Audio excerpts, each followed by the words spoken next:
do the standard thing just to make sure that everything's working. I'm not quite sure. Yeah, I'm on a lag, so maybe all this really does. It's not just the moment I see it appearing in YouTube. Maybe everything gets put on there, so even this this testing session. But okay, I guess it doesn't matter too much. Good afternoon to everyone. Just waiting to see that everything's working, that my microphone's working still, and hoping that we are now live and we can start.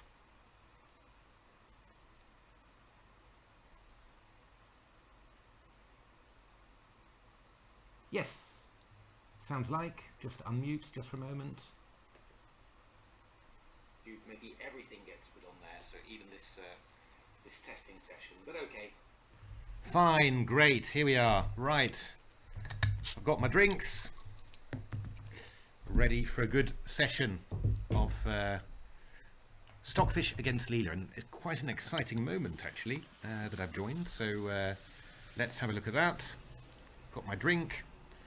I'm drinking about gallons of tonic water every day.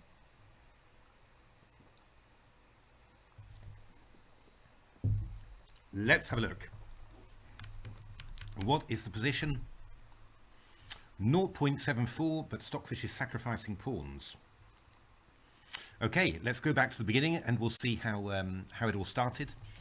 So this was the book from Jeroen, this one, an Alekhine-Chatard attack.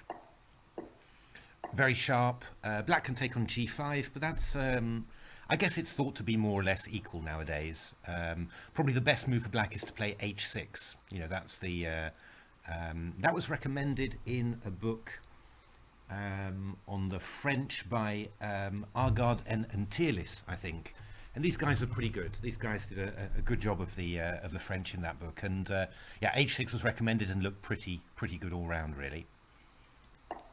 c5, slightly unusual. The slight problem for black in terms of c5 is that queen takes c7 allows knight b5. We saw this in another stream, and it's quite hard to defend against the threat of knight c7. You end up sacrificing the exchange.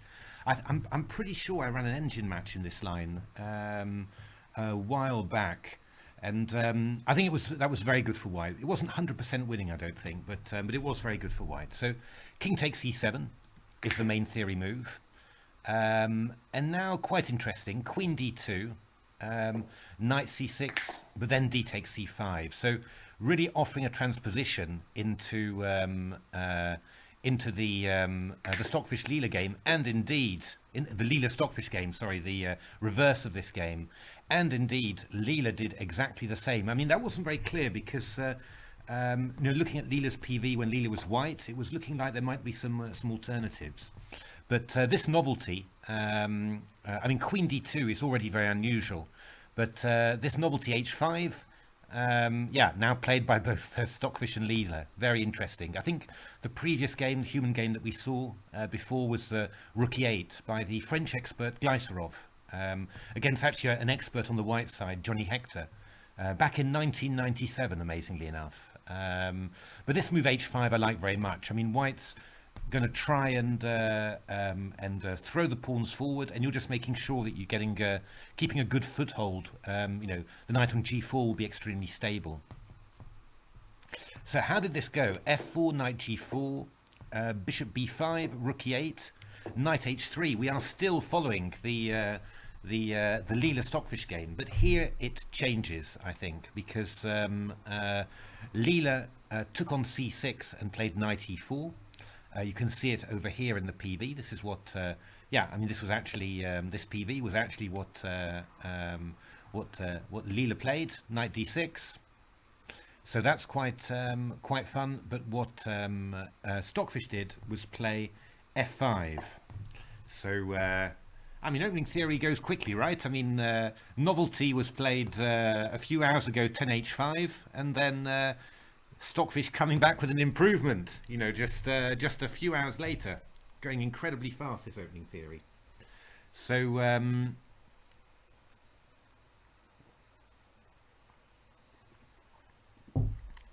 dear me. It was 29 degrees in the UK today, incredible. So what happened here? Knight f6 from Leela. Intriguing little move, really. Not the move I think of first of all. I have to investigate that. I guess Leela wants to get in e5 at some stage and just wants to have d5 protected. But yeah, the knight on g4 looks so good somehow. Knight f4 from Stockfish, aggressive, and Stockfish really had a very high eval here, 1.34. Really very wow. So I guess Leela fans were getting a bit worried here. King g8, King b1, Rook b8 from Leela. Very mysterious. I guess Leela is just trying to dissuade White from taking on c6. Would White do that normally, I wonder? Yeah, I don't know. Not obvious to me that would happen either. But okay. F takes c6, F takes c6. I know, bishop takes c6. I think maybe I'm being obtuse here. I think probably the aim of rook b8. Let's have a look. I'll just save that game. Save PGN. That was game 11. Right, and then we do new game, and then we import the PGN. There we are. I'm just thinking, I think the idea of going rook b8 actually was not, well, maybe a little bit of anticipation of this, but just imagine that White just plays a random move. I think probably the idea was to take on f5, and then after knight d5, queen d5, knight d5, you're not threatened with a knight fork on c7. I think that's probably something like that is probably the reason, probably more than trying to dissuade bishop takes c6, because that doesn't. I mean, bishop c6 doesn't really fit White's idea in this at all. So fe6, bishop e6. In principle, not bad for black to get rid of that light squared bishop. And then queen g5. Let's have a look. Queen g5. Sorry, I'm pressing on the wrong boards. I'm pressing on all the wrong boards. I do apologize. Knight e6, f6. And then queen g5. And here somehow... yeah, here somehow... I guess, you know, I mean, if you look at the PV here, Stockfish is at 1.45. I mean, it's looking at the very aggressive line that got played in the game. So I'm guessing that because from here it goes from 1.45, you get this enormous decrease to 0.90. Really significant, that one. So I guess that there's somewhere in this very sharp line that Stockfish was enthusiastic about, it found a better defense for black. That's what I'm assuming. But Stockfish is keeping on going for it. So queen g5, queen e7, rook e1, queen takes c5. So it's now a pawn sacrifice, and Stockfish turns it into a double pawn sacrifice with g4. H takes g4, h5. Wow. In we go. But somehow, if you look at the evaluation, Stockfish's evaluation, it's going down and down. So clearly found something there that it liked less. Queen e7. My goodness me. Queen e7. That's a defense. I mean, it's just... I'll just paste, import. That's quite a defense, really, queen e7, because, I mean, there's rook e6 in this position. You know, and obviously if queen e6, then queen g7. But I guess simply that Leela's just intending to sidestep with queen f7, and there's presumably nothing here for White. Scary, scary. Queen e7, a3. Yeah, this is not the move of an engine that thinks it's going to win immediately. Oh my goodness, sorry, I'm missing out the board again. Well, I'm going to try and I will try and improve my life, I promise. But yeah, rook e6 in this position was what we're looking at, but black just sidesteps with a3.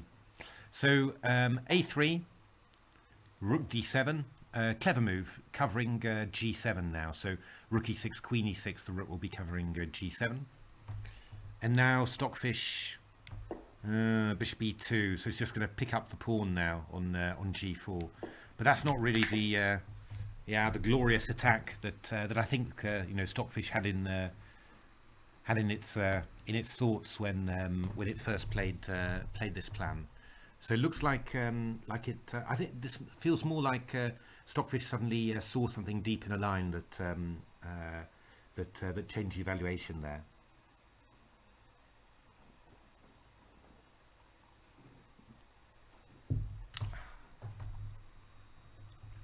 So knight takes g4 has been played. Right, let's have a look at the PVs here. What is going on here? We'll have a look at Stockfish first. Queen g4, rook f5, hg, queen f6.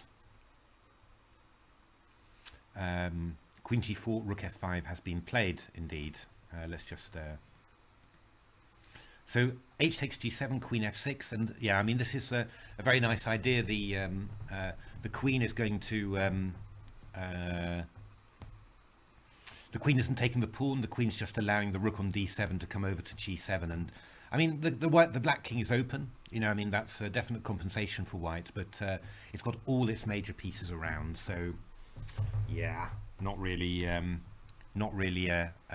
problem there for black. Queen h3, rook g7, knight b5, trying to get the knight involved. Maybe coming into d6 here to stop the king from escaping to f7.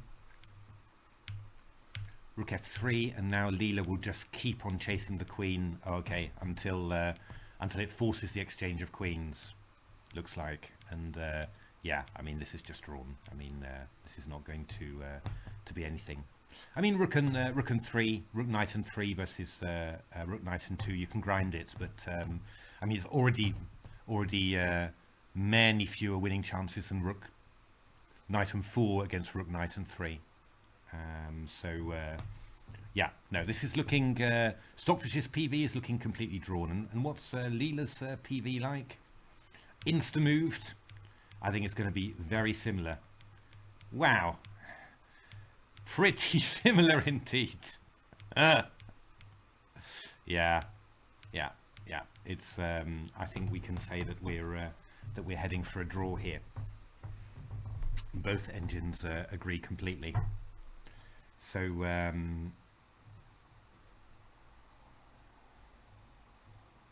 okay, interesting. So yeah, I mean let's have a little look. I think we're going to have a little look at the earlier stuff and just try and understand what Stockfish missed actually, and what it might have seen. Let's have a look. Oh, Enbrain, thanks very much. Yeah, I think the openings have been really interesting so far, I think. And yeah, obviously I'm biased, but I think that all the way through we've got some quite thought-provoking and unusual, and then some topical as well. It's really a nice mix of everything, and also some I think some interesting things that haven't really been seen before. So yeah. Now I'm quite excited about it, and I think there's really going to be chances for both engines to score some points. I mean, let's hope it stays, it sort of stays kind of balanced, really. I think it should do, but yeah, somehow Stockfish really moved ahead with some fine wins there. Fine endgame wins, actually. That's the most interesting thing. It's been endgame skill really that's made the difference, I think. So let's go back and have a look. So, because around this stage, Stockfish got really confident, and it came about actually because of this move knight f6 from Leela, which is very strange, to be honest. I mean, I always. I mean, it's probably a weakness, one of my weaknesses as a chess player. But once I've got a piece on a good square, I generally don't move it. I generally just leave it there. And well, it was actually one of the things you noticed about AlphaZero's chess. that it was continually optimizing its pieces. It's found a good outpost for one piece, and then it would sort of look for another one, and then move it there and shuffle its pieces. And well, I mean, the modern engines are fantastic at that. I mean, they seem to find plans and piece configuration schemes that are just incredible. But so a move like knight f6 would really not occur to me. I'm just trying to think what was Leela's idea there. I'm sort of imagining that just imagine that white played king b1. Maybe the idea was to play this move, e5, and then after knight d5 we swap off the queens this way, and then we play bishop takes f5, and this pawn on e5 is keeping the knight at bay, and yeah, I mean, this is just a very decent position for black, a very good pawn structure, and white's pieces are looking a little bit odd now as well. So I've got a lovely 4-2 majority. Your 4-2 majority has got a double pawn as well. So black wouldn't be worse in that sort of position. So I'm imagining that something like this was the idea. And I suppose that by threatening to do that, you sort of force a reaction from white. Conceivable that Leela was worried that if it didn't do anything, then white would find just excellent ways to build up its position. I do wonder a little bit about it, whether it was necessary immediately. But okay, knight f6. I mean, here white went knight f4. The idea being that if e5 now, we can probably just take with a knight on d5 and then take with the knight immediately, or even maybe with the queen, because now if queen takes, I take back with a knight, and then I'm going to fork these two rooks. So I guess that was kind of the idea. And now Leela played the calm king g8 here, and yeah, I mean, just getting the king out of the way, and then waiting for white to play.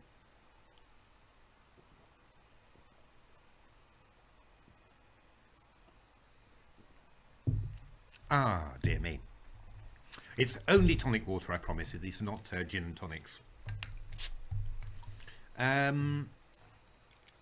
Yeah, now this is starting to get really crucial here, because around here, Stockfish's evaluation was really high, and then a few moves later it had dropped substantially, and it's keeping on dropping. Let's just have a look at what's happening here on the board at the moment. Yeah, I mean, Stockfish is at 0.65. Leela quite high still at 0.54, but looking at the PVs, you don't understand why at all, to be honest, because it just looks completely drawn, really. Yeah, I mean, I would really not expect anything bad to happen now to Leela. So this is kind of the the crucial moment, and you're sort of trying to think that if something was going to happen, it needed to be done here. I mean, one thing that you do have to point out is that one of black's threats, for example, well, let's just take a slow move. One of black's ideas, anyway, could be to play d4 here. Because this knight on f6 is covering e4, so the knight can't jump into e4. You're threatening d takes c3, and of course after takes, I'm not threatening dc because of queen takes d8. But what black is threatening is simply to play e5, and if you do something like queen d4 takes, I go e5, fork the knight and rook. So I would imagine, from that point of view, knight f6 does make some sense as well, just covering the e4 square and threatening d4. I mean, I'm really, but I really do have the feeling that that violence is the way here. So, I mean, a move like the first move I think of is g4 simply, just to try and open up the king side. That looks very tempting. I don't directly see a use for king b1, you see. So, king b1 you play really if either you're convinced that your position is so superior that you've got plenty of time to make these consolidating moves, or there are some tactics somewhere along the c1 h6 diagonal, or to do with the a2 pawn that you need to cover, you know. But I mean, g4 is the obvious way. I'm wondering, you know, I mean, vaguely in my head, I'm thinking, you know, maybe rook h3 to g3 just to target g7. That feels like it might be a move as well, though it's a little bit off the wall. Otherwise, other good moves.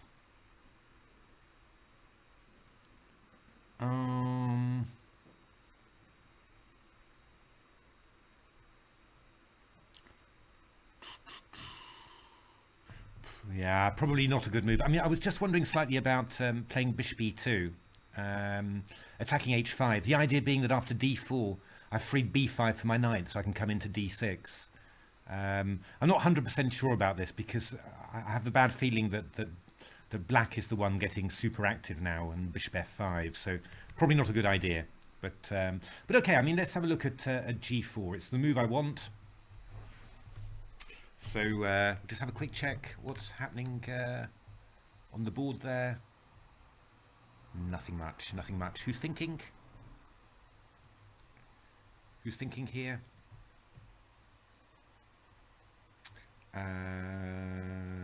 Leela is thinking. But yeah, I mean, looks pretty good, yeah. So g4. Let's have a look at g4. What possibilities does black have then? Well, there's the greedy h takes g4, of course. Could be a knight takes g4 as well, but that feels a bit odd when you've gone back to f6. And certainly a move like knight h5 feels like it's well, I'm teeing up for stuff somehow, you know. That feels quite good. I could maybe even go fe first and then knight h5. I mean, that feels really good. So the other thing would be something in like d4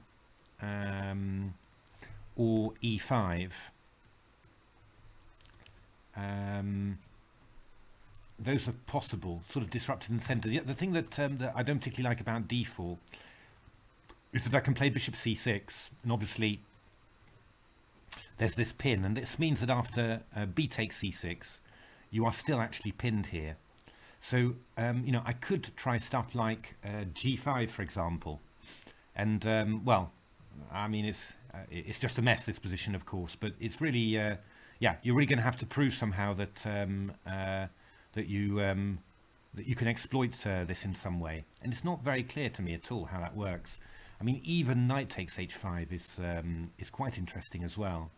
You know, takes, and I'm going to go h6. I'm threatening to take on d4. I mean, if you go e5, knight e4 looks pretty dangerous, right? I mean, you know, you've got these sort of ideas really where you know, black's king is just getting completely caught. So g4. Okay, g4. Let's have a look at that then. If I were an engine, what would I do? I think h takes g4 is the main line and probably the best line, I guess. You know, it's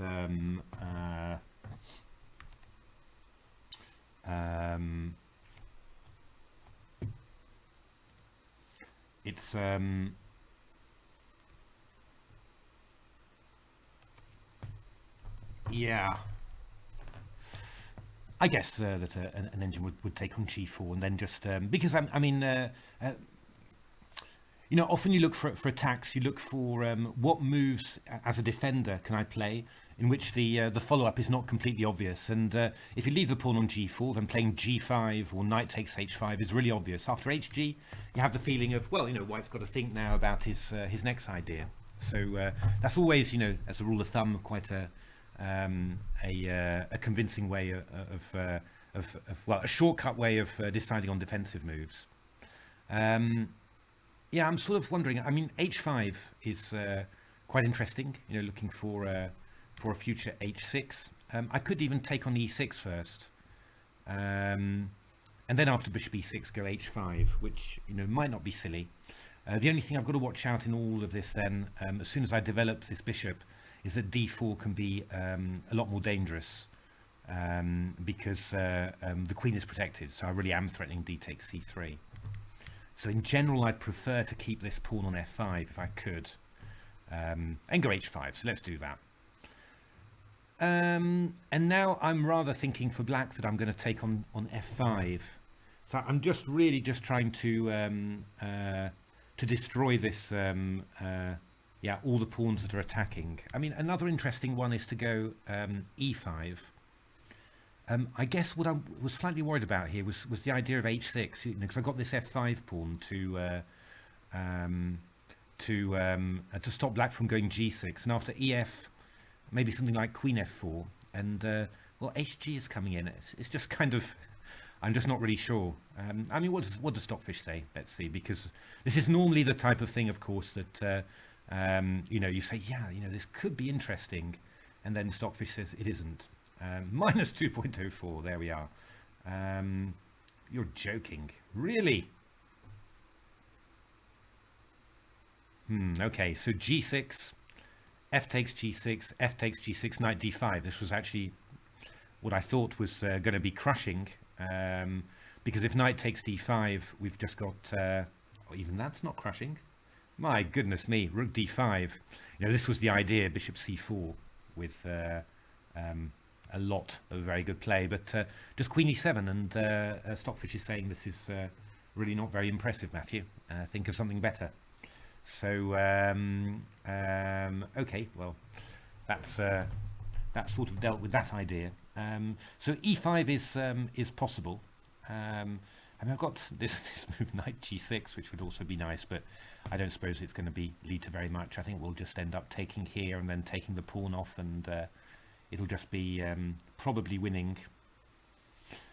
Yeah, I mean, this is always the problem, right? I mean, for humans, I mean, it's very hard to be sure about it. I mean, here I'm suddenly thinking, ooh, queen g5, you know, and then I'm going rook h4, rook h1. I mean, how bad is that? But I think probably the best thing to do, first of all, is bishop f5. Although, I don't know, I go queen g5, and I've got all sorts of threats. Yeah, I don't know. Interesting. Could be interesting. But maybe, yeah. Let's have a look first of all at just the move e takes f5. I mean, if your opponent can just capture all your pieces and then win, that's generally a sign that your attack is not well thought out.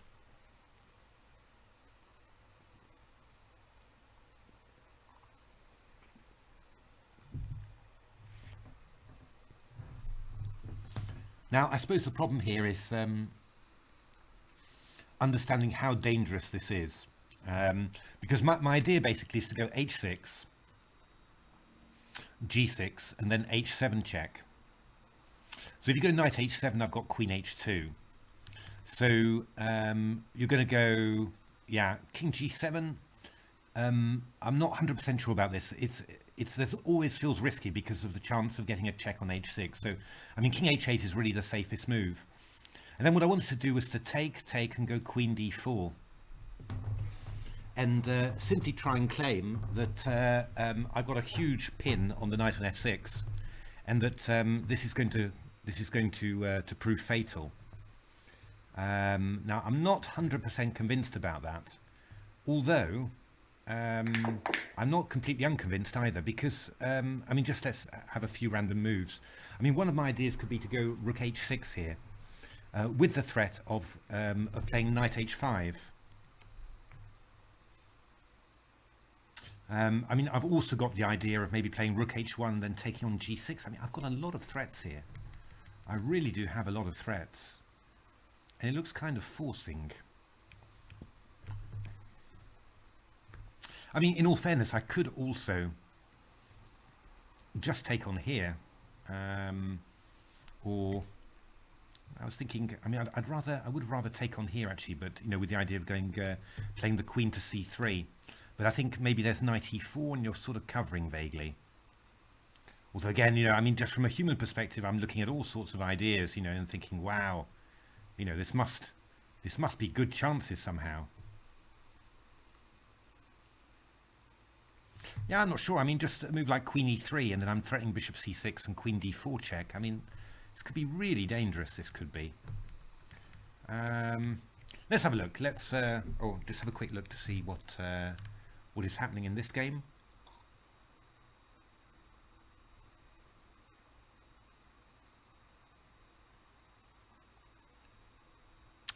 Yeah, just the queens are being exchanged here. So, well, it's going to be an ending a pawn down, but you know, Leela's going to hold that one. So well done, Leela. So okay, let's have a little look what Stockfish says. Let's just let him destroy what we're doing here. Ooh, he quite likes it actually. He quite likes it. Oh yeah, indeed, this line that I was giving is the line that he wants. I'll just lock the engine on that. Lock the engine, thank you. On that, what's it doing? It's only on 4 threads, this one, so it's just getting about 1,000 kilonodes per second per thread. Yeah, fair enough. That's about what I get. I mean, these are i9 processors. It's about what I get on my big machine as well. But I run that at 18 threads. So, but obviously I'm streaming at the same time, so it's probably not the most important thing to do. So, but Stockfish is liking this somehow. Yeah, he takes f5, h6, g6. Knight cd5, knight e4, h7. Yeah, this is our line. Queen e3, queen g5, bishop takes c6, b takes c6. Yeah, and then knight c7 here, forking the 2 rooks. And we're getting queen d4 checks in. I mean, it's pretty dangerous, I think. So the interesting question is then, after g4, presumably then Stockfish will not like HG. Wow! G4. My Stockfish is liking G4 here. Really is liking G4.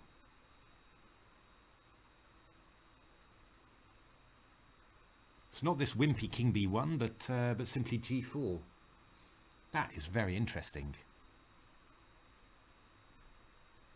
Just check I've got the the right position. I mean, this really did happen, right? King G8. King G8, and now, yeah, G4. But both Leela and Stockfish were looking at King B1 there.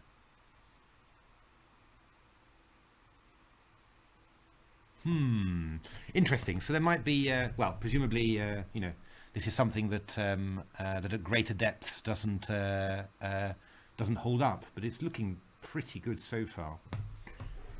What I'm going to do, you might not be able to see it unfortunately because I can't use Skid for that, is I am just going to call up some really fast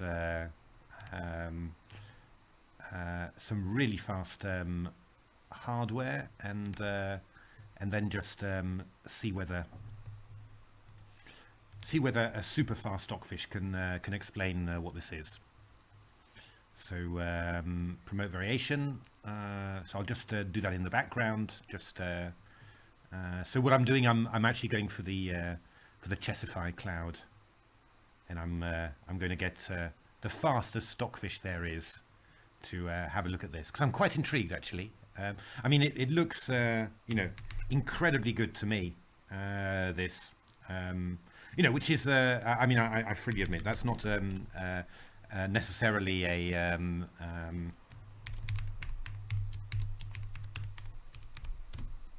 that's not necessarily a you know, a recommendation when you're looking at engines that are many hundreds of elo points higher than me, but you know, normally got a decent feel for what's a good attacking option, and then if Stockfish, you know, if Stockfish naturally is not, you'd say even on you know, decent hardware like this, obviously nothing like the TCC, if Stockfish thinks that's quite interesting still, then I'm suddenly thinking, why on earth wouldn't yeah, what's wrong with it then? Right, 1 million kilonodes per second. That's what my that's what I'm doing with this. So yeah, I mean, it's simply absolutely astonishing. You know, the speeds that you get. It's even I mean, it's faster than, I think it's faster than the TCC. It's faster than the TCC hardware. So it is really quite incredible. But I'm telling you, this is just looking like a win, right? I mean, so I'm starting off analysing with a stockfish that's 100,000 kilonodes a second, and it's giving the same lines as it's just giving the same evaluation as this. It's just saying it's huge for wide. So I'm really intrigued. Yeah, okay, Crystal wanted it. Yeah. Thanks, Nathalie. That's really interesting. I'm very, very intrigued as to what the reason could be. But yeah, we're going to see. We're going to see that. Yeah, we're going to see it. Try and get stockfish running at super high depths. I mean, it could well be that the attack is promising, but really stockfish thought that it wasn't quite decisive. It could be improved still further. But yeah, somehow looking at King B1 and I suppose it's sort of just from the human point of view, I would say that certainly if you're looking at what the plan was really, I mean, King B1, and then we play this move F takes E6 that develops a really passive piece. And this knight, we spend quite a few moves moving around. We exchange it. That doesn't feel to me like the right way to attack. It's we're developing some of Black's pieces, and we're getting rid of some of our attacking pieces. Now, obviously, still very, very dangerous. But I mean, it's it does feel a little wrong, to be honest, to me. So let me just keep an eye on my Chessify cloud service, because obviously it's not a free service, so you pay for you pay for the analysis, and I can tell you the million kilonodes a second stockfish really sort of. So this is from the Stockfish-Leela 0, the Alekhine-Chatard attack, Morton. And it's now heading for a draw, but I'm trying to prove that on move 16 that Stockfish had a much better continuation. So that's what's going on at the moment.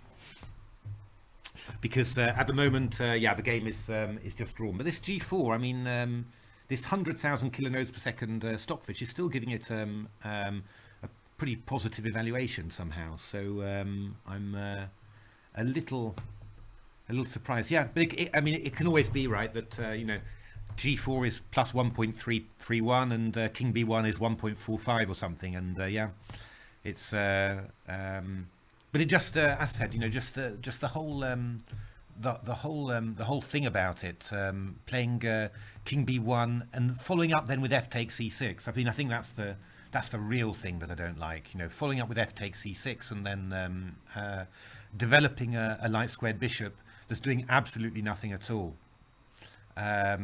Yeah, it doesn't feel like it's the way to really prosecute an attack, and then exchanging off one of your great attacking pieces on F4. Yeah, the English Grandmaster Julian Hodgson, he was always the way that he always started. He was a great attacking player, but he always started by counting the attacking pieces, and if he had a numerical advantage, when attacking, then over defenders, then he always said, yeah, it's a win, which was, but it's a very good basic way of doing it, and swapping off a knight on F4 for a queenside bishop on C8 that's contributing nothing to the defense. That really feels like it feels all wrong. It feels all wrong. I mean, now of course, this is only Matthew speaking, so it's completely possible that that I'm completely wrong. But still, this is looking pretty impressive, really. So I'm still waiting for my big machine to come up. I do wonder what sort of hardware they've got on available in the data center at Chessify, because this must be 1,000 kilonodes per second. I mean, that's really very fast. 1 million kilonodes per second, rather. That really is very, very fast.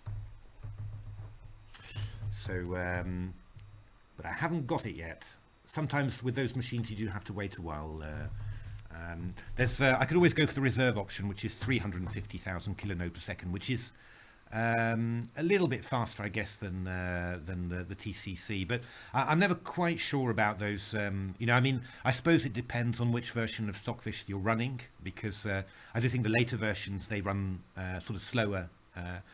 Fewer nodes per second than the older ones, so you know it's kind of I think it depends on that a lot. Also with the Leela speeds, I guess, you know, the net that you're running makes a big difference. But okay. Well, I'm on the free server, the 100,000 kilonodes per second, and after 32,000 million nodes, I am actually getting still plus 1.46 on this analysis. So, you know, I mean, that's really that's pretty substantial. And it's essentially, yeah, I mean, the line there is the main line is really the one that we were looking at there, which is wait a minute, I'll just put that warning about whether my analysis has started or not. I'll put that somewhere else there, because I mean, I'm now at 50,000 million nodes on Stockfish, and it's still giving plus 1.46 for G4. So you know, I'm feeling quite confident about this choice, really. So HG, H5, E takes F5, H6, G6. Yeah, now I had a number of ideas here. I think, can I save this analysis somehow? That's always what I'm wondering. I never quite know whether I can do this with Skid.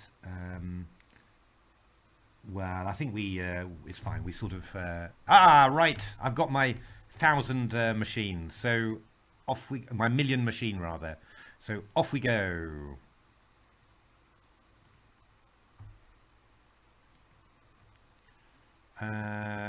Yeah, I've got my million machine, but wait a minute. Curses. It's not starting. It's no, I've just trying it again. Come on. There we are. It's coming. The clock's ticking. So this million nodes, kilonodes per second machine, you know, basically within 15 seconds, I'm at 10,000 million nodes on Stockfish. It's I use this one again also to analyze the game Igel against Stockfish, trying desperately to find you know, wins in these positions. So well, after 30 million nodes, I'm at plus 1.84 for this line, G4. And I'm, yeah, I don't know. I'm feeling really like 16 G4 was really, really very, very strong here. I'm going to let it run for about 5 minutes, which will cost me a small fortune, but for you, my dear viewers, I'm happy to do that. So yeah, I mean, one of the things I was wondering about here, just keep an eye on it. Otherwise, somebody remind me if I forget it too much. So one of the ideas I had actually was whether I could play H7 in this position. Let's see whether Stockfish likes this at all. King H8, and then what I wanted to do, obviously this knight CD5, that's the further we go, the more it likes it. Bishop C6, BC, and Queen D4. Yeah, and this, I thought this might be very dangerous as well, but Stockfish doesn't think so. Interesting. So what Stockfish wants then is to go, because the idea was, if you went something like A5, I wanted to go Rook H6 and then go Knight H5 after. But it seems like, frankly, Stockfish doesn't care, right? He's just doing anything randomly, and if I go Knight H5, he's just going Rook E6. That's what he's doing. He's not taking on H5, he's just protecting the knight on F6. So I don't actually get that breakthrough. Okay. Right, let me just have a quick look at, I'm on 60,000 million nodes on Stockfish here, and yeah, the main line is still the line that I pointed out at the start. So I'll go through it again afterwards, but that's still, yeah, absolutely. So it looks like it was a very strong alternative. You know, I mean, it might well be that you know that King B1 gets higher. I'm going to carry on for another couple of minutes, and then we're going to see. But yeah, I mean, this really looks very strong indeed. I just wonder whether I could share this window somehow, but I should have thought of that earlier. Wait a minute. A little bit of an experiment here. Add source.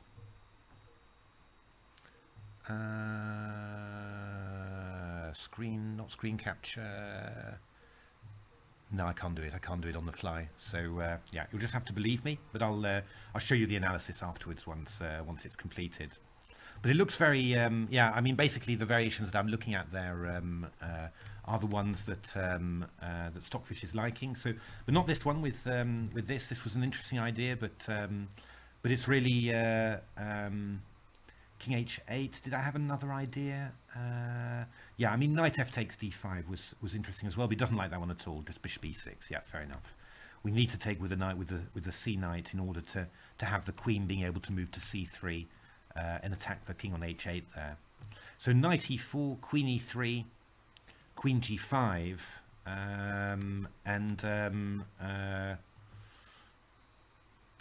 yeah, I mean, we're just taking on C6 and going Knight C7. This is the idea. Bishop E6, Queen D4, Queen F6, Knight E6, FE. Looks like the line. And then we're going something like takes and Rook H6 here. And yeah, this is quite interesting, right?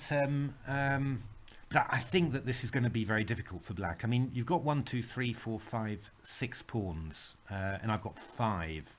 But I mean, I'm going to take this pawn on G6, and then whether you dare to take this pawn on H7 is unclear, because once the king takes, it's going to be there's going to be chances of mate on the side of the board. So yeah, I don't know. I'm really quite worried about this. Okay, well, I can tell you that the final. Let's just. I'm just going to save that analysis because obviously that's really important. H takes G4 there. So yeah, I mean, plus 1.58 for white was the conclusion, with basically the variation that we've got on the board there. So what I'm going to do now, I'm just going to run King B1 on there and just see what this Stockfish thinks about it. I'm intrigued about that.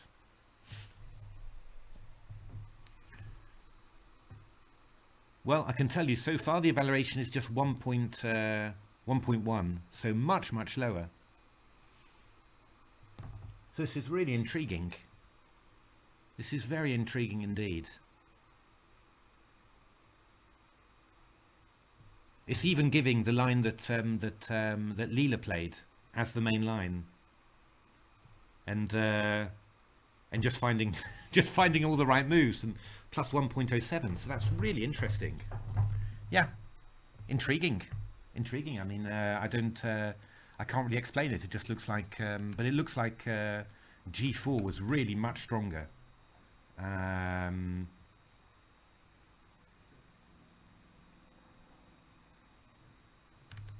Yeah. I mean, I'm not saying winning, but I'm kind of am. I mean, it really looks incredible. And yeah, as I said, you know, 280,000 million nodes of Stockfish say that it was better than King B1. You know, so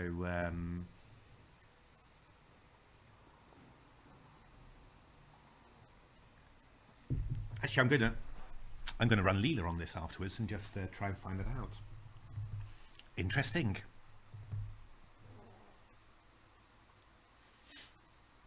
Amazing. Well, there we are.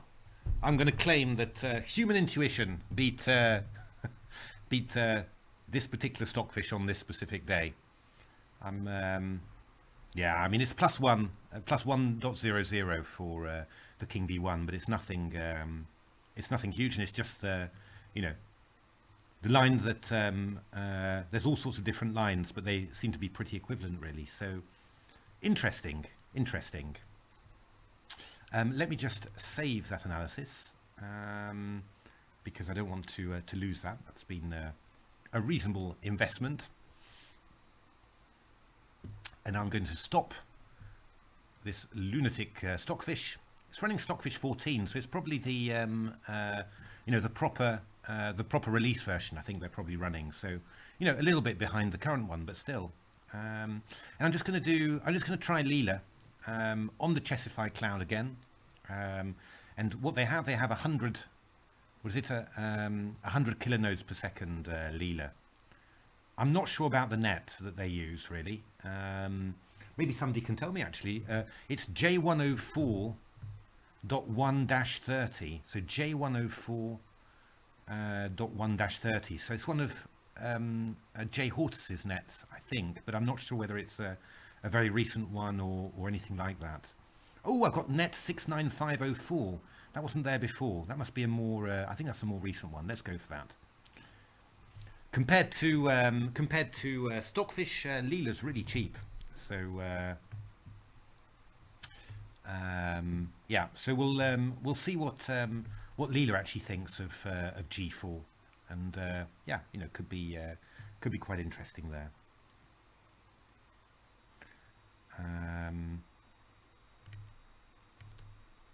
Meanwhile, back in the real world, what is the current situation? Yeah, we've just had this.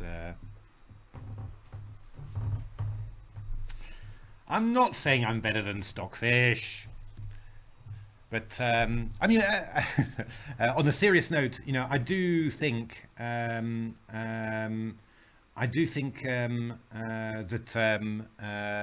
you know, obviously, even though, you know, engines are way stronger than any humans, I do think that in terms of finding, you know, the truth about certain positions, I still feel that that strong human players have got, you know, a lot to offer.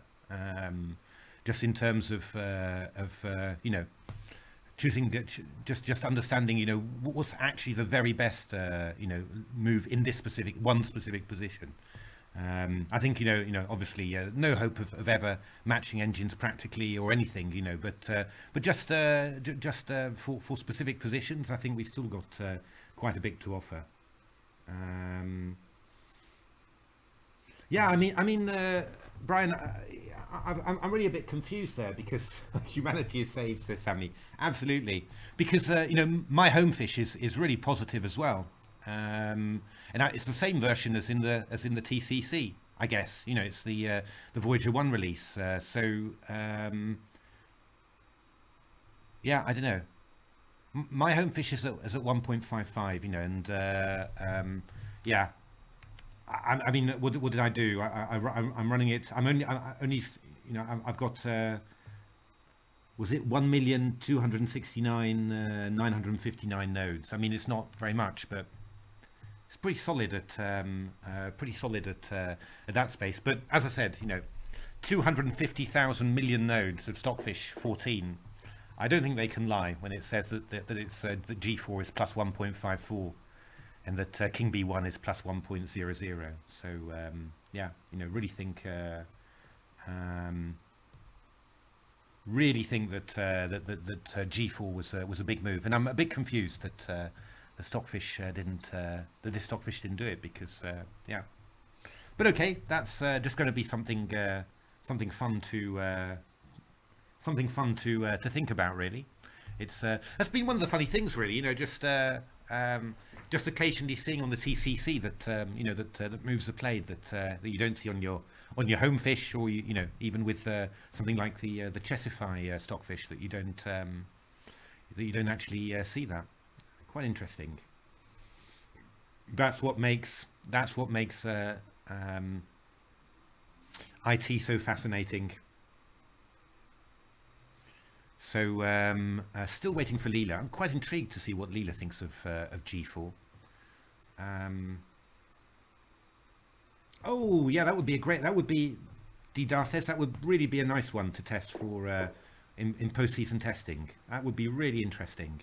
I'd really love to see that. So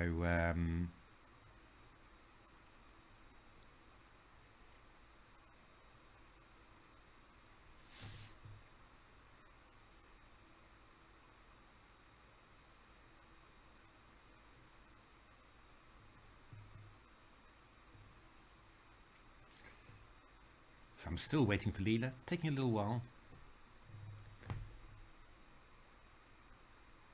I think I've got Leela. So let's have a look at Leela. What are you thinking about this position? King G8.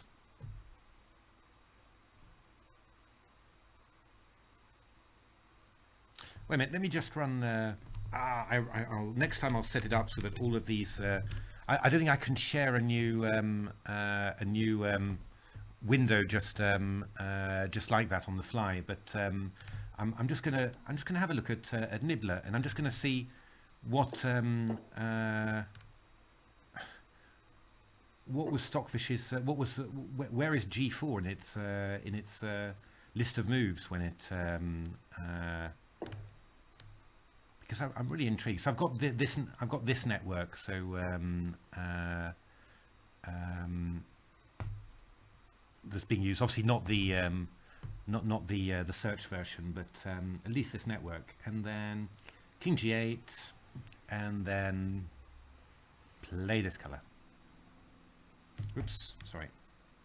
Play this color.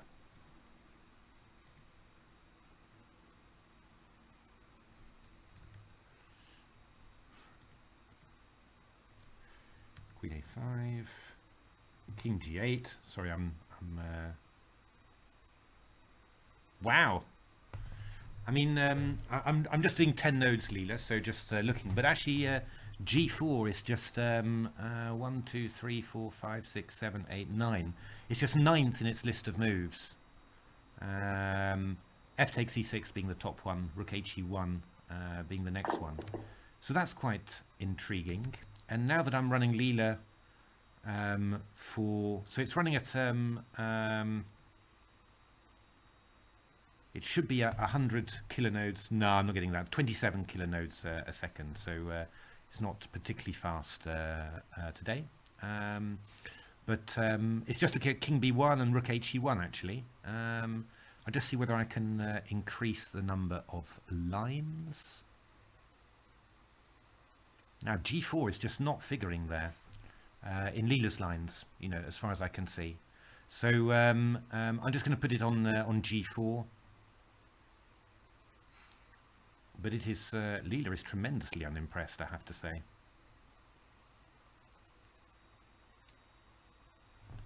Oh, well, Leela started off tremendously unimpressed, but Leela's now getting very impressed, or quite impressed.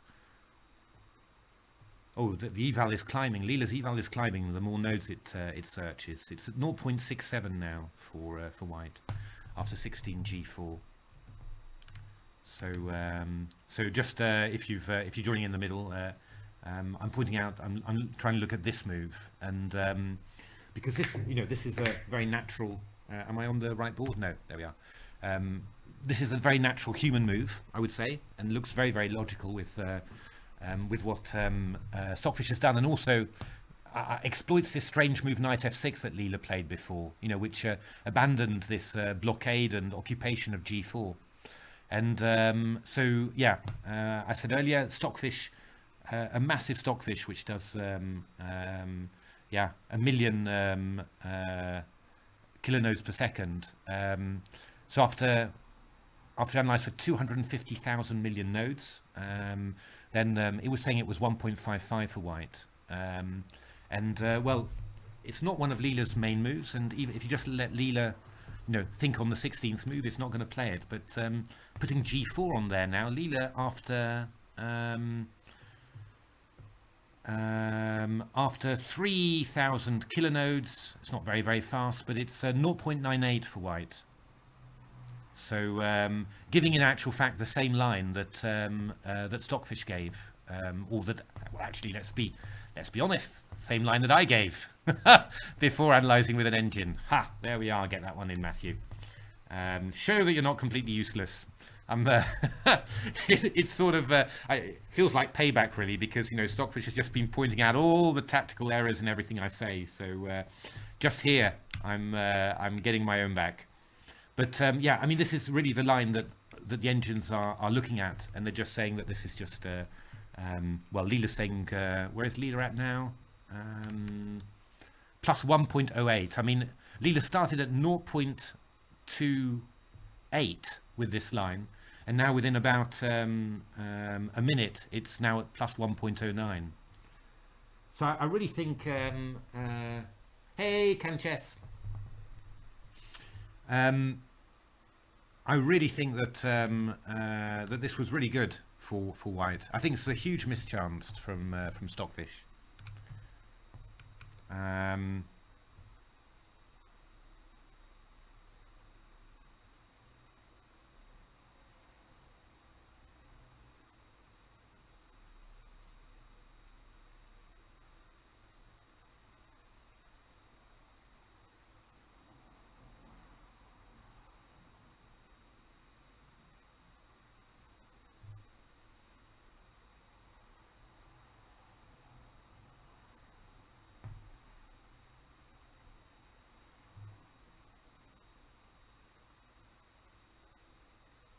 Yeah, I don't know. Yeah. As I said, I mean, it's completely possible that that there was something deeper. But again, I'm searching with. I think I'm searching with Stockfish 14 on I think more nodes than even the TCC here, just on this specific position, and it just looks completely winning. So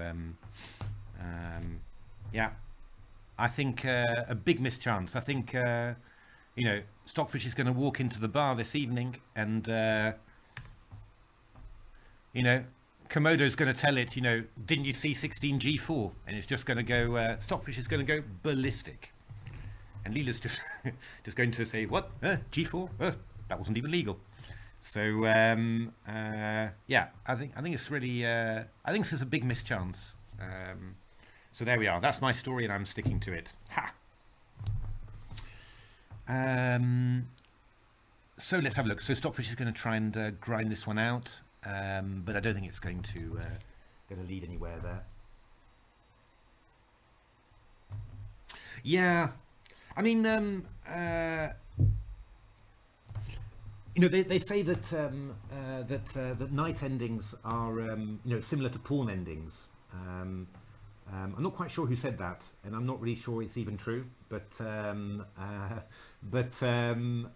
the idea is that just with if a king and pawn ending is winning, then add a knight, and it will be pretty much the same. So I mean, I have won king knight and 3 against king knight and 2 in my time. And I think during the post-mortem I even claimed it was a win, but I'm not sure. I'm a little bit less sure of myself nowadays. I think I was maybe getting a bit carried away.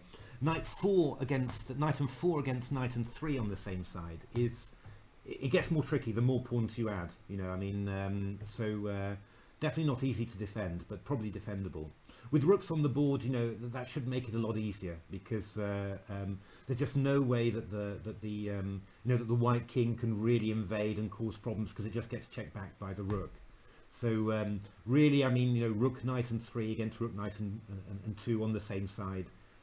It should be a completely holdable draw. I mean, to be honest, I would. I think I'd even expect to hold this as a draw against Stockfish myself if I got into this position.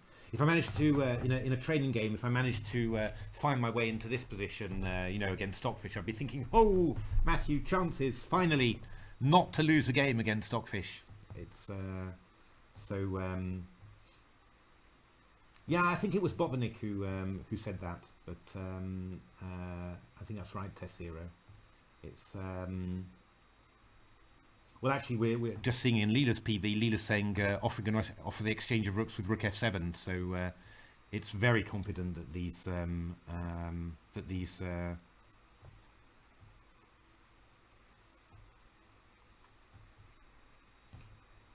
I'm sorry that you know that these are.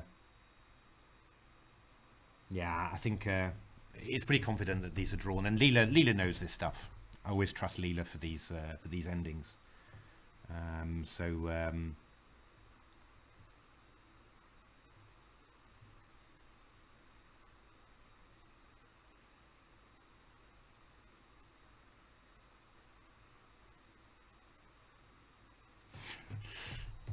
There's some good walking into the bar jokes coming in here.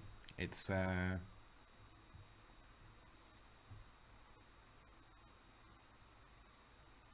I'm really sure. I'm really 100% convinced that this was good. And now, well, I've got Leela on 15,000 kilonodes, and it's giving 1.26 for 16 h takes g4, which is huge simply. In all fairness, I don't think that this line is not so difficult to see, or to imagine.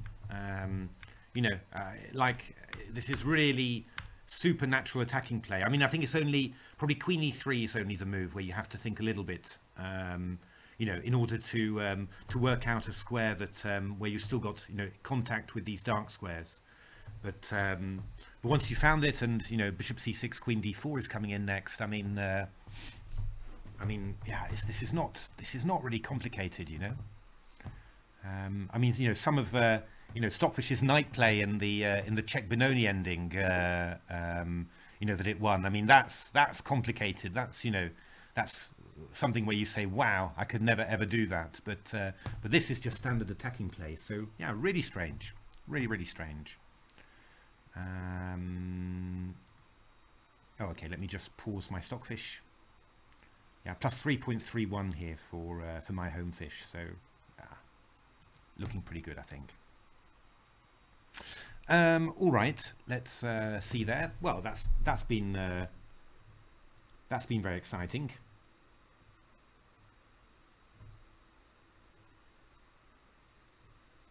This is definitely the biggest misconversion since Sufi 17. Absolutely agree. So yeah,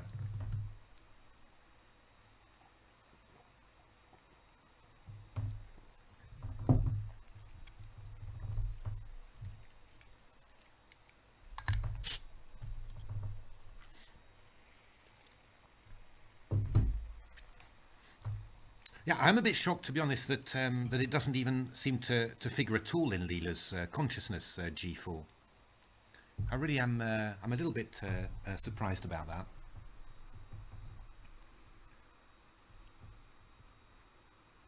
Because again, I mean, all I can say is, that there are some. It's just a really obvious attacking idea. I think you get any attacking, attacking-minded human GM, and the first thing they'll suggest is 16 G4. So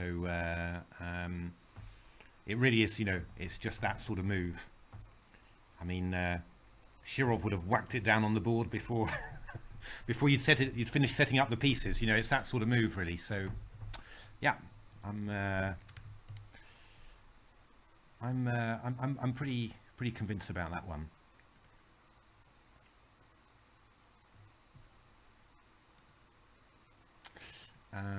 Well, actually, I'm going to whilst we're waiting for stuff to happen a bit more, I'm going to ask Twitter about it.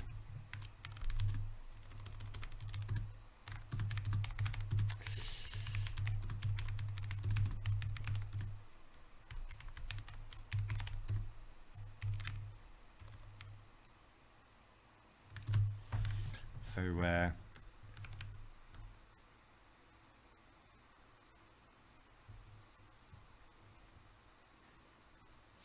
oh, there's there are some really good engine walks into a bar jokes coming in here. It's really very creative. So let's have a look. Just take a little screenshot of that.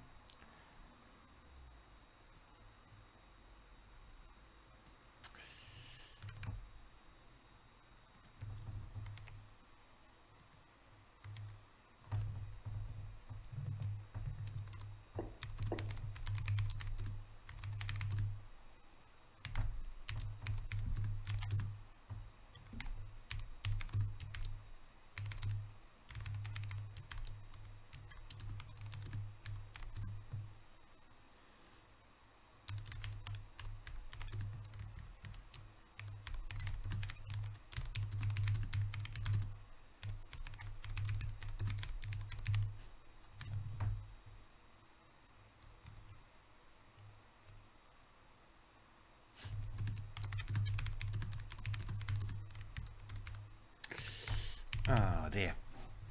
It's going to be quite nice to see Leela holding this ending. Actually, you know, that's it's always nice seeing you know, seeing good techniques, seeing how they do these things.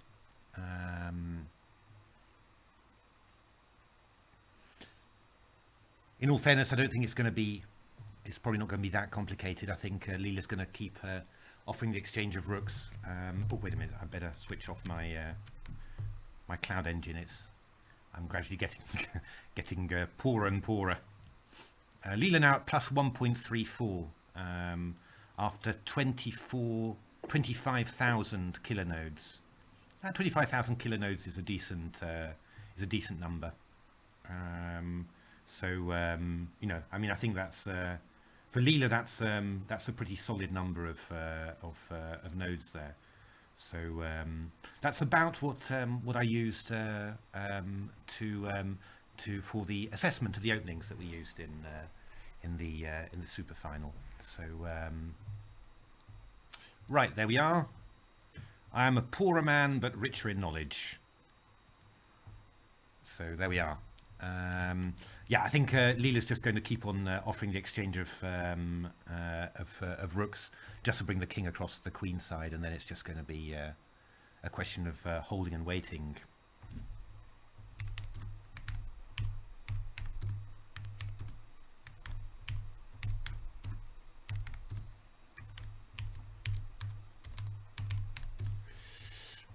Just trying something on Twitter, and we'll see.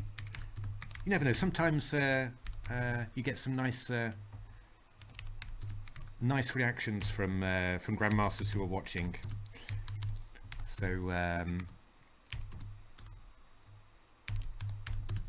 Peter Heine Nielsen, Magnus Carlsen second, always seems to you know, to be interested. But I've had you know, a lot of reactions from Ivan Sokolov as well, Dutch grandmaster. Some from Danny Gormally as well, English grandmaster, and a few other people as well. You know, I think, yeah, I mean, these people just, yeah, everyone wants to know everything that's going on about chess, really. So it's Queen D4 check, Queen F6. Let's just get the variation right. So just nice sometimes, just to see what people say about it.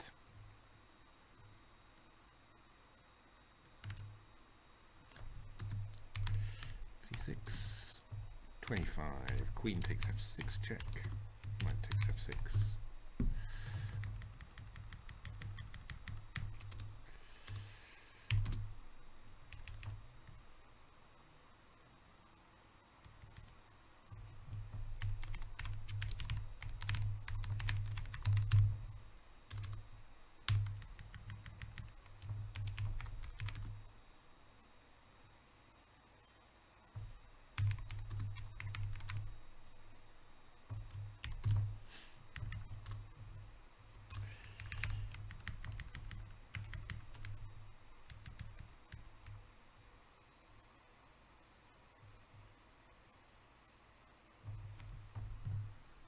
There we are. We'll ask Twitter for help and see whether soothing. Sorry about that.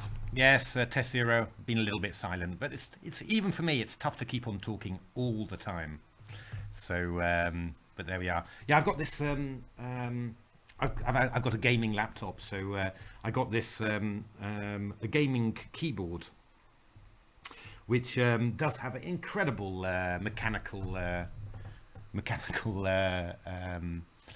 sound, really. Just I sort of feel I should use it at work, really, because, you know, if I'm getting annoyed and you're typing hard on the keyboard, then you'll really get a satisfying whack of the keys there. So right, well, I've asked people on Twitter what they think about the position, and we'll get some reactions as well. Just always interesting to know what your colleagues think about that stuff. So let's go back to the game.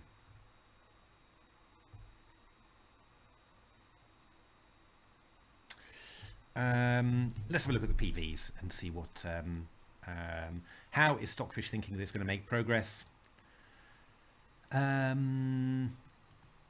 Well, well, yeah. maybe not so much.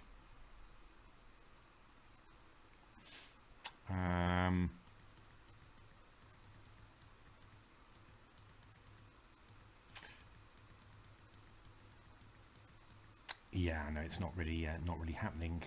Leela's attempt is a bit better. Just White trying to gain some space. I mean, actually, what would maybe it's best just to talk about what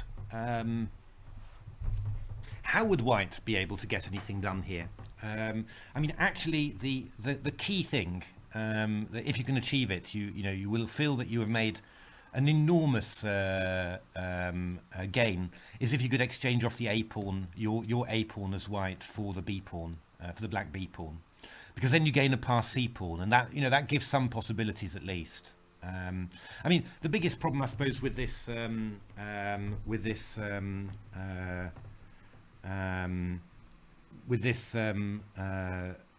ending is that, of course, Rook and Knight versus King is a draw. So Black actually can actually give up its 2 pawns and a Knight for White's 3 pawns to make a draw, which sounds incredibly achievable. You do have to say. But yeah, I mean, if you want to try and make a win as White, then you've got to try and exchange off the A pawn for Black's B pawn, and that's why that's quite impressive, really. To see Leela doing this, because Leela's first attempt there is to play A4 to A5 very quickly, just to exchange off the the A pawn there.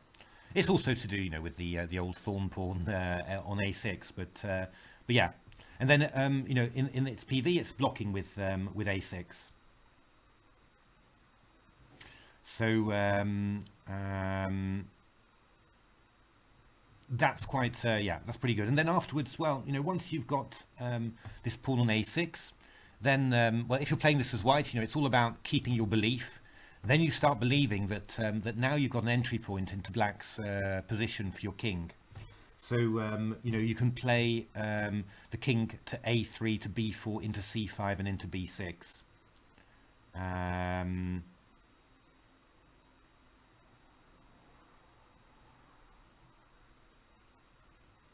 mean, I think, that's really, and actually, it's got to be said, how Leela's doing it is probably, a very decent way of doing it, but obviously it's also seeing ways for Black to hold it back. But I think to try and win this position, the plan should be push the A pawn all the way, try to exchange it off the B pawn, create a pass pawn, and then if Black blocks it with A6 or A5, then then you're just going to try and bring your king into the resulting gaps, and try and get something.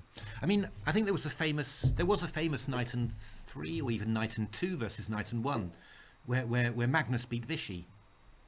That's true, isn't it? I'll have a look to try and find it out.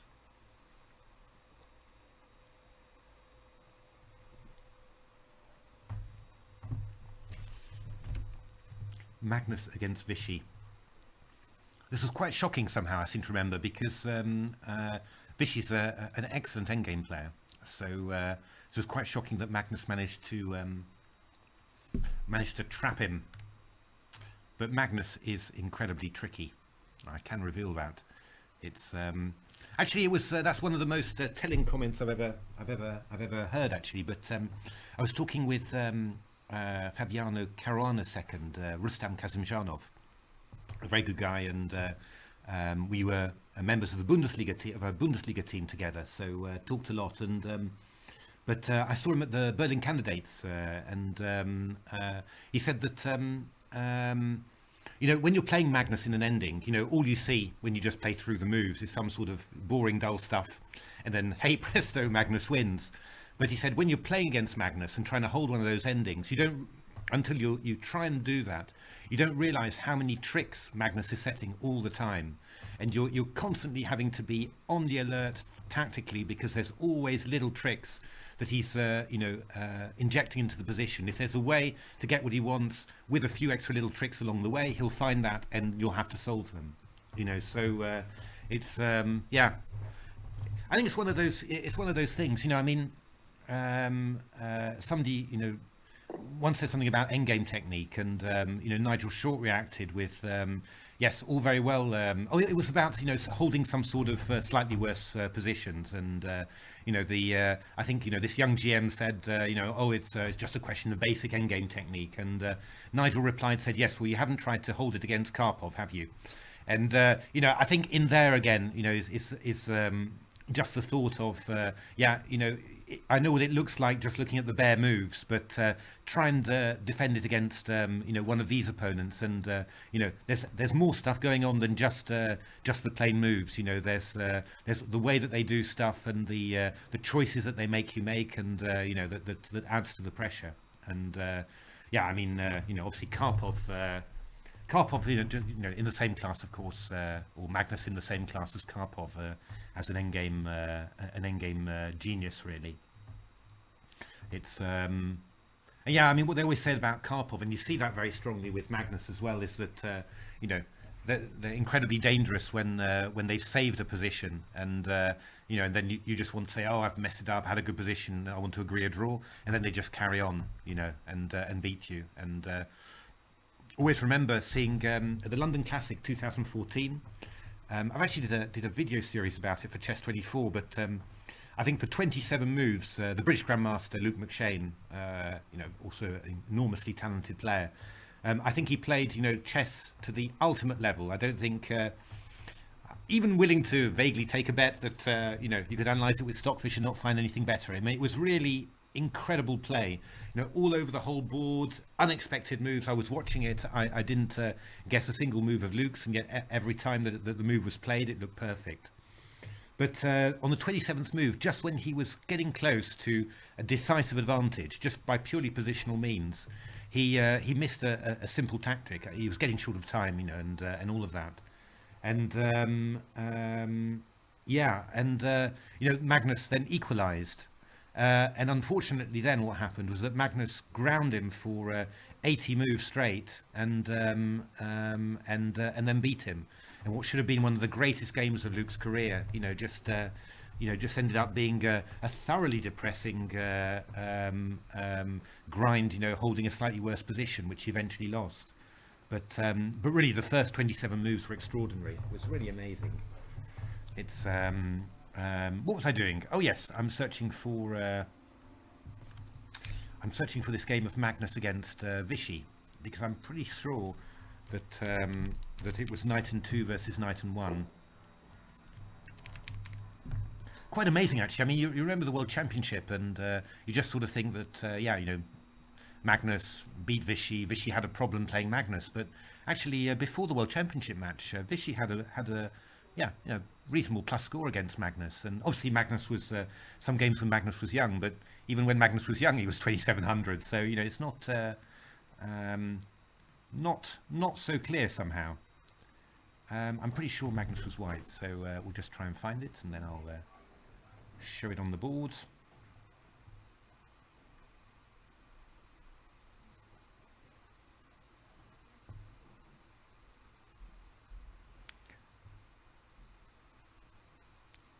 Yeah, I'm always a little bit disappointed with Stockfish in these sort of endings. I always find that it doesn't really, it doesn't really find the most difficult, certainly for a human anyway, it doesn't find the most difficult ways of putting pressure on the black position, on the defender, Like with Rook and 2 versus Rook and 3 versus Rook and 2 or something, it's just, I always find that, it's you could try a lot harder in order to make a win somehow. I think it was quite a recent one, I think. So I'm just looking. I've got games from 2019.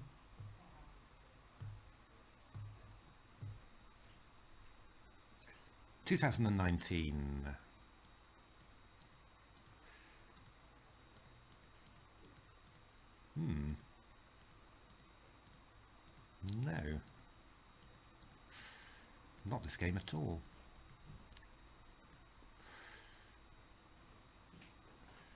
Not finding anything at all. Did I maybe dream it? Ah, no, here we are. This was the one. All right, let's just get the game and you can see.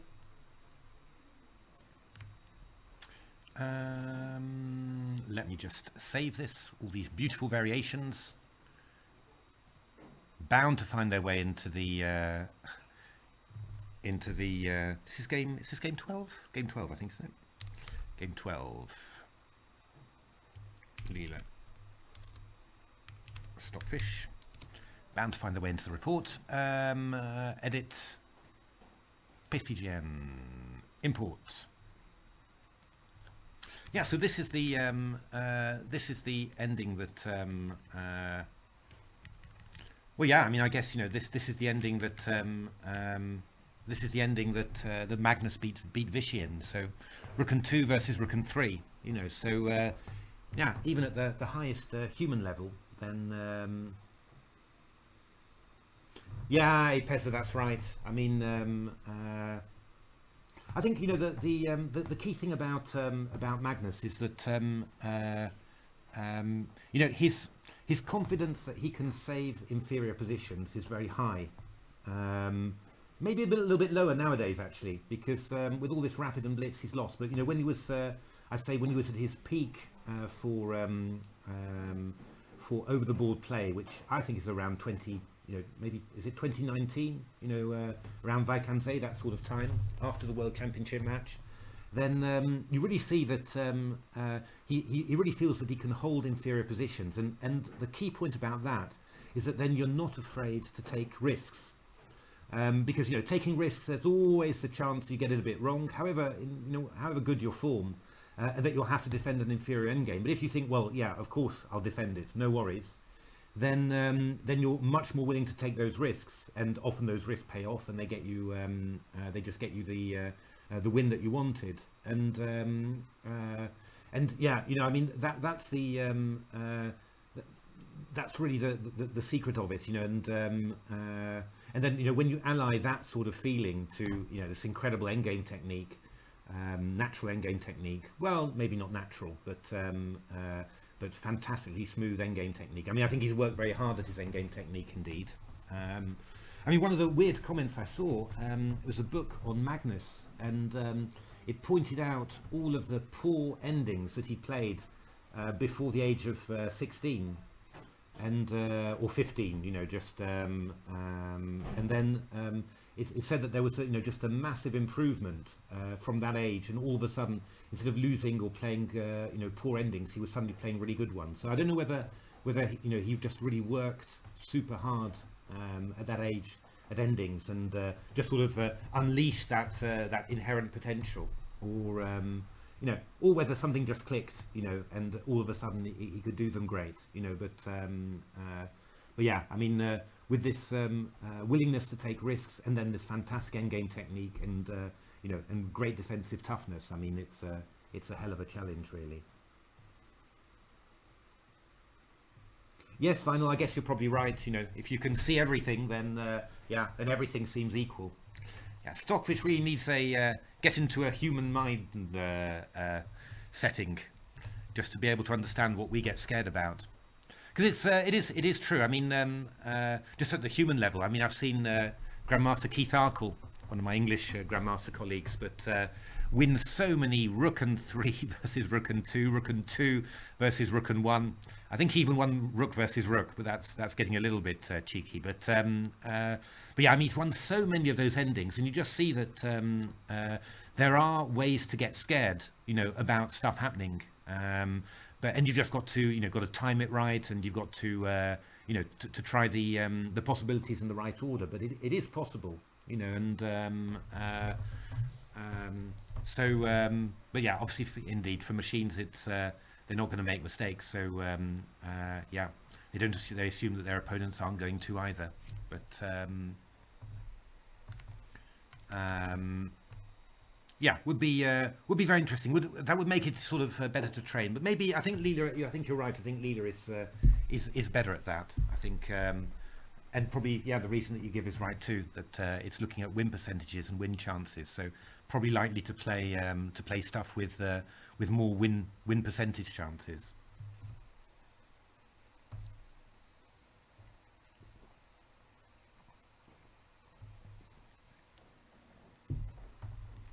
Hiya, Laurel. Yes, absolutely. I will also answer in the chat. Yep.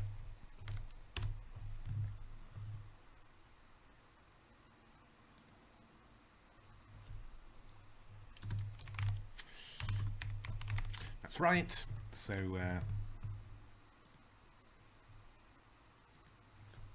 why am I not able to reply to Laurel? Trying to somehow I'm not able to chat. Incredible. Well, Laurel, if you're listening to the stream, then yes, that is absolutely true. I can't seem to send a the end game I can lose. Yeah, I was yeah. It's he told it with a grin on his face that he'd even won Rook versus Rook. That's quite incredible. What's happening here? Why can't I? I'm just gonna try and reply to.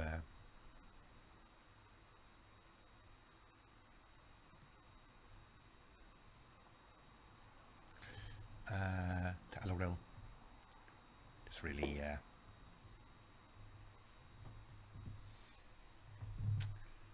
dun dun dun.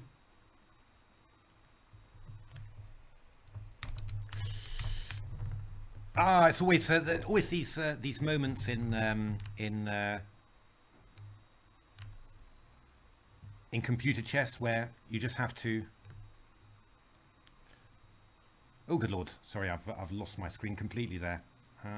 Whack! There we are. Where you just have to wait a little bit and wait for the action to unfold again. It's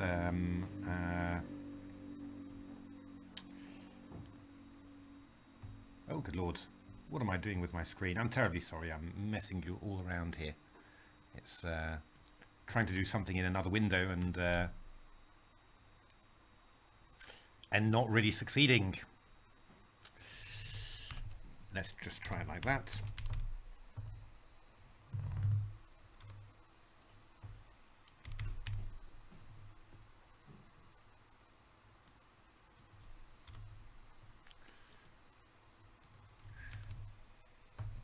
Good lord. Da, da, da.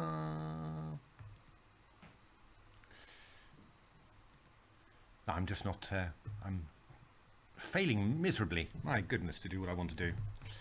So maybe that's not really working. It's I'm just going to give it one more go. One more go. That is the right window. Ah, there we are.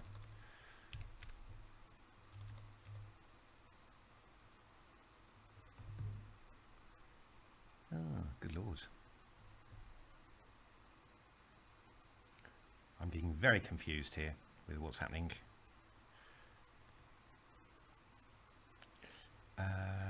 Dum dum dum.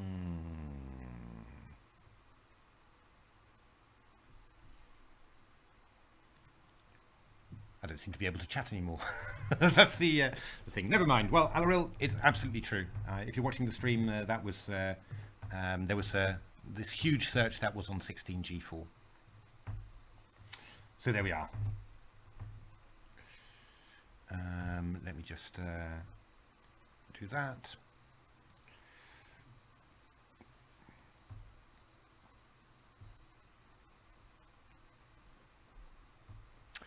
Let's have a look. What else can we do for this game?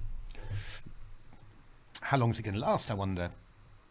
Probably quite a few moves, I suppose. Because yeah, I mean, we've got quite a few pawn moves, and the evaluation is going to stay quite high for quite a while, I feel. And how much more time do the engines have? 40 minutes for Stockfish and 44 for Leela. So I think what I'm going to do, I'm going to just pause the stream there, and then I will come back a little bit later, probably, just to yeah, maybe just see the start of the next game, which is going to be one of my openings, which should be quite nice. Hopefully, it should be quite interesting. I